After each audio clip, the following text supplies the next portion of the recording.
nơi tiêu hủy mật cầu. Thế nên là làm sao đừng bao giờ xếp lách vào phần khám tiêu hóa nhá. Nhớ cho tôi câu đấy nhá. Lách nó là cơ quan tạo máu, nó là nơi tiêu hủy dự trữ hồng cầu nhá.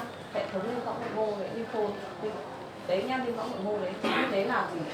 Trong phần khám tiêu hóa thì bao giờ xếp lách và là gan lách hồng cầu, cái cầu rất là quan trọng các bạn nhé. Bạn nhớ nhá. Thì hôm nay các bạn sẽ đi làm được 4 phần. Phần đầu tiên là khám hội chứng thiếu máu, đúng không ạ nhá?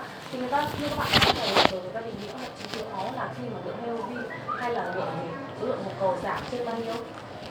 Trên 10% thì mới có ý nghĩa, đúng không ạ nhá? Đấy nhá.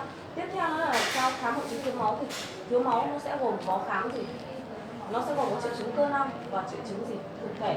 Triệu chứng cơ năng đó là những triệu chứng khiến bệnh nhân khó chịu phải đến với các bạn, đúng không ạ?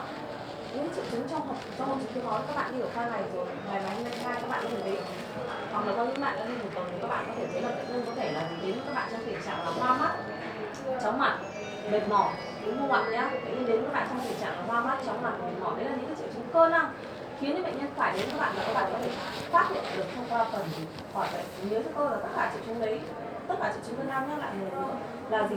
Khi hỏi đều phải hỏi gì? Triệu chứng bắt đầu từ bao giờ? Hoàn cảnh xuất hiện, tính chất diễn biến như nào, đã được xử trí nào và đến thời điểm hiện tại như thế nào nhá. Thì đấy là triệu chứng cơ năng. Tiếp theo là đến triệu chứng cụ thể trong khám gì ạ? Khám thiếu máu. Thì khám thiếu máu nó sẽ gồm có những cái phần là thứ nhất là khám da, thứ hai khám niêm mạc, thứ ba chúng ta khám lông tóc móng. Ngoài ra nó có thể khám một số cái bộ phận liên quan, ví dụ những bộ phận liên quan có thể ảnh hưởng đến cái tình trạng thiếu máu. Nó là ví dụ như là gì ạ? Ví dụ như là gì? Ví dụ như là tim mạch, ví dụ như là hô hấp, đúng không ạ nhá? Thì bây giờ các bạn sẽ bắt đầu khám da. Thì khám da tự nhiên các bạn sẽ gì? Khám ở da ở mặt tay, da mặt trong cánh tay và trong mặt trong cẳng tay và mặt trong cánh tay, đúng không ạ? Và khám để so sánh đối xứng hai bên của bệnh nhân, khám trong điều kiện ánh sáng bình thường nhá. Khám và khi mà so sánh, khám trong điều kiện ánh sáng bình thường và so sánh với gì? So sánh đối xứng hai tay bệnh nhân và so sánh với người cùng lứa tuổi, cùng giới tính và cùng điều kiện sống nhá, đúng không ạ nhá. Và nếu như mà làm sao, nếu như mà trên lâm sàng không gặp người đấy thì lúc các bạn khám các bạn có thể mô phỏng, các bạn so sánh chính bản thân tay các bạn, đúng không ạ nhá. Ra lòng bàn tay, ra mặt trong cái mặt trong bàn tay và mặt trong thì cánh tay cũng dùng da kín, đúng không ạ nhá. Ví dụ ở đây trên mặt lòng bàn tay các bạn sẽ so sánh ra lòng bàn tay của bên hai bên, các bạn có thấy nhờ không? Đấy, và so sánh chính bàn tay các bạn thấy là không nhờ, đúng không ạ nhá. Ra mặt trong bàn tay hay là mặt trong cánh tay thân của thể hiện tình trạng gì đều, đúng không ạ nhá. Đấy, được rồi nhá. Và tiếp theo nữa khám da các bạn sẽ làm sao nữa? Các bạn sẽ quan sát da môi của bệnh nhân. Những trường hợp thiếu máu nhiều da môi có thể làm sao? Nhờn, mất độ bóng. Còn gì ạ? Bình thường thì nó làm sao? Bóng, nó hồng và gì? Bóng, đúng không ạ? Nhưng mà những trường hợp thiếu máu nhiều nó có thể nhờn và mất độ bóng, đúng không ạ? Đấy là khám da. Tiếp theo các bạn sẽ khám niêm mạc. Thì khám niêm mạc đấy các bạn sẽ khám niêm mạc mắt, niêm mạc miệng, niêm mạc dưới lưỡi nhá. Đấy. Ví dụ các bạn khám niêm mạc mắt bệnh nhân các bạn gì?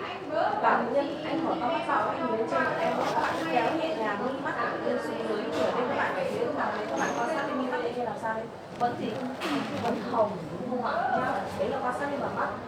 Bảo bệnh nhân mở to mắt xong rồi các bạn nhìn lên trên, đúng không ạ? Nhìn lên trên sau đó các bạn dùng hai ngón tay cái kéo nhẹ nhàng mi mắt xuống dưới. Tiếp theo các bạn sẽ khám niêm mạc miệng của bệnh nhân. Thì các bạn bảo bệnh nhân cắn chặt răng nhá. Em cắn chặt răng, em sau đó các bạn dùng hai không anh không cắt miệng. Sau đó các bạn dùng hai ngón tay nhẹ nhàng kéo môi bệnh nhân xuống gì? Môi dưới của bệnh nhân xuống, quan sát niêm mạc miệng phía dưới đây vẫn hồng nhá. Còn và kéo nhẹ nhàng môi trên đây, quan sát niêm mạc miệng làm sao đây? Phía trên của bệnh nhân làm sao? Vẫn hồng, đúng không ạ nhá. Và các bạn phải bảo bệnh nhân há to miệng ra. Anh há to miệng, anh cong mũi lên chưa? Anh cong mũi lên, cong mũi lên. Đấy đây nhá. Thì các bạn quan sát cái thì như lòng lưỡi của bệnh nhân, tụi em hỏi luôn, như lòng lưỡi của bệnh nhân làm sao? Vẫn hồng, đúng không ạ nhá. Đấy nhá, là phải quan sát từng cái ngoài ra cái khám ở trong vùng miệng các bạn có thể quan sát gai lưỡi của bệnh nhân. Gai lưỡi là những cái vùng ở phía trong vùng ở gần cuống họng đấy, biết nối gì đúng không nhá. Thì các bạn bảo có thể bảo những khá to miệng ra, sau các bạn dùng cái đè lưỡi và các bạn dùng cái đèn pin để các bạn soi cái quan sát cái gai lưỡi bên trong. Trong trường hợp thiếu máu mãn tính thì gai lưỡi nó có thể bị teo đét nhá, nhớ cho mình nhá. Đấy là những dấu hiệu để tìm trên lâm sàng khi khám được thay đổi thiếu máu mãn tính và thiếu máu cấp tính, đúng không ạ nhá. Và bây giờ tiếp theo nó là các bạn sẽ làm sao khám lông tóc máu. Thì các bạn có thể làm sao sờ tóc bệnh nhân xem có gì có khô không. Cái này hiện tại giờ thì chắc cái tình trạng bệnh nhân hiện tại giờ thì không được hẳn không khô, đúng không ạ nhá. Xem tóc bệnh nhân có khô không nhá, và hỏi bệnh nhân xem tóc có gì hay bị rụng không. Hoặc là các bạn phải quan sát làm sao quan sát xem mình tóc bệnh nhân trong trên đầu bệnh nhân có nhiều cái sợi tóc con nó đang mọc lên không nhá. Đấy, xem tóc có dễ Giờ chân tóc có khô không? Câu hỏi bệnh nhân săn tóc có gì dễ sụn không, và quan sát trên đầu bệnh nhân xem có nhiều cái sợi tóc non nó mọc lên không, không thể hiện tại bệnh nhân là gì không thấy, đúng không ạ? Nhá, đúng không ạ? Và các bạn có thể quan sát làm sao nữa? Quan sát thì khi móng tay, đúng không ạ? Xem quan sát thì móng tay có phía không, những trường hợp làm sao nếu máu mãn tính thì sẽ có xuất hiện các phía dọc và phía bên dọc tay nhé, nó sẽ phía nó nổi gồ lên. Cái này các bạn đi khám, đấy là một cái định lông có máu này là nó sẽ phân biệt, nó chỉ xuất hiện ở những bệnh nhân thiếu máu mãn tính thôi, đúng không ạ? Nhá, đấy các bạn lưu ý cho mình là như vậy nhá. Cái điểm sinh này hiện tại không có.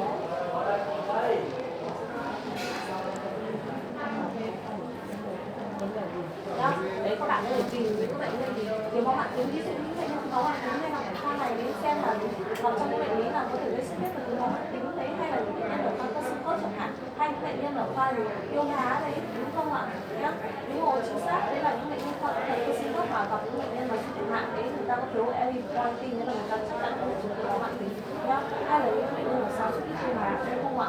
Nhá, thì có thể có một chứng thiếu máu mãn tính chẳng hạn nhá, các bạn nhớ lưu ý đường. Đấy là khám toàn bộ đấy thì cái phần khám của cái bé, ngoài ra một khám là chỉ liên quan đến phần liên quan nữa thì các bạn sẽ khám tim.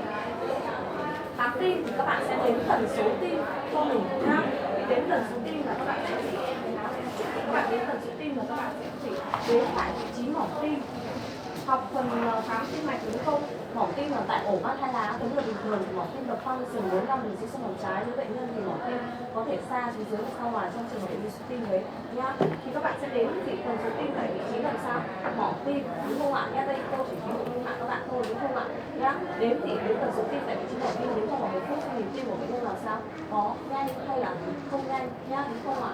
Nhá, đấy nhá. Trong trường hợp thiếu máu ấy, thiếu cả máu cấp tính, thiếu máu mạn tính thì nhịp tim đều có thể nhanh, đúng không ạ? Và thậm chí những trường hợp thì thiếu máu nhiều thì thậm chí nó giảm lượng nước của máu thì có thể xuất hiện thiếu máu đông hơn, đúng không ạ? Thì các bạn có thể nghe được ổ mắt hay là các bạn nghe, và nếu câu là gì khi các bạn nghe, khi bạn nghe những dấu bất thường sự thể là các bạn kết hợp với thì bắt mạch bệnh nhân, nếu như mạch gầy là tương đối cực kỳ tập trung, nếu như mạch chìm là tương đối thời kỳ cấp trương, đúng không ạ? Nhá, đấy là các bạn chú ý cho mình nhá.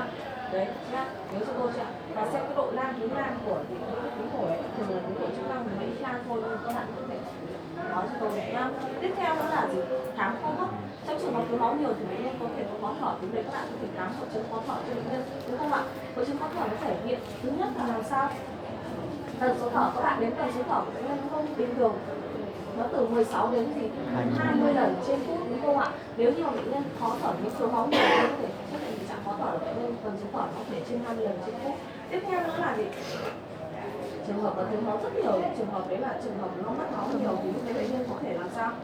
Có co kéo, có hô hấp, ví dụ như là giữ lọc thọ, cố cực đòn này, giữ lọc thọ ức này, hay là giữ lọc thấp này, nó sẽ đưa khoang lên sườn, đúng không ạ? Khoang lên sườn thì sau này học ở phần khám tim mạch hay hô hấp có thầy cô hướng dẫn nhá, cái xác định nó khoang lên sườn nhá, đấy đúng không ạ?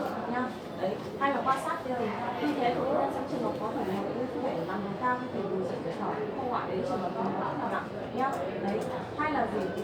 Đấy, đúng không ạ? Nhá, tiếp theo nữa là làm sao? Đấy là toàn bộ cái phần khám của chúng tôi nói. Các bạn nhớ cho mình chưa? Khám thiếu máu phải khám cho mình thuốc cho mình nhá. Thì hiện tại bây giờ bệnh nhân này các bạn kết luận là bệnh nhân làm sao? Không có một chứng thiếu máu, đúng không ạ? Không phải một chứng thiếu máu cấp tính, mà một chứng thiếu máu gì mãn tính để không có, đúng không? Và trên công thức máu thể hiện là số lượng nhu cầu bao nhiêu? Số lượng nhu cầu bao nhiêu? Quan sát công thức máu các bạn đọc như này. Khi mà các bạn đọc công thức đọc cho mình số lượng nhu cầu là 1. Đọc đi. Số lượng hồng cầu, hemoglobin hay là coagulin, hay là theo dõi chỉ số vi khuẩn MCV, MCHC để xem là hồng cầu máu, hồng cầu bé hay hồng cầu nhỏ, hồng cầu đường sắt hay là đấy nhá. Số lượng hồng cầu bao nhiêu? Nó to này, bao nhiêu? Hemoglobin bao nhiêu?